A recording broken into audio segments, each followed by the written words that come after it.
Қайырлы күн достар, каналыма қош келдіңіздер. Бүгін сіздерге шиеден компот жасаудың жолын ұсынамын. Қазақ тілді каналды дамытуға үлес қосқыңыз келсе, каналыма тіркеліп кетіңіз.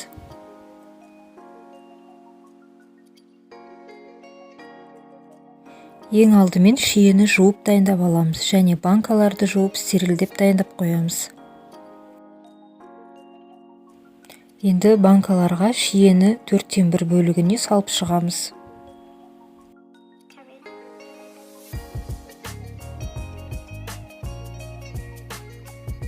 Мінекей осылай етіп салып аламыз.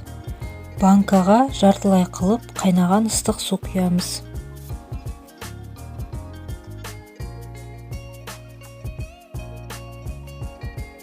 Бес минуттан соң жаңағы банкаға құйған суды төгіп тастаймыз. Содан соң әр банкаға 2 стақан қант салып шығамыз. Менің қант көп салуымның себебі компотты сумен араластырып ішеміз. Сіздер өз қалауларыңызша 1 стақан қант қоссаңыздар да болады. Енді банкаларымызға толтырып қайнап тұрған ыстық су құйып шығамыз. Содан соң жапқыштың көмегімен банкаларды жабамыз. Мен алдын ала банкаларды стерилдеп, және қақпақтарын 2-3 минут суда қайнатып алдым. Банкамызды видеодағыдай үстелде біраз домалатып аламыз. Сол кезде қантымыз еріп, жақсылап араласады. Ал мінекей достар, шиеден компотым дайын болды.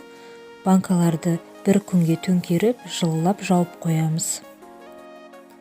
Компотымыз өте дәмді, түсі де әдемі болып шығады. Жасап көріңіздер. Видео ұнаса, каналыма тіркеліп, лайк басып, пікір қалдырып кетіңіздер.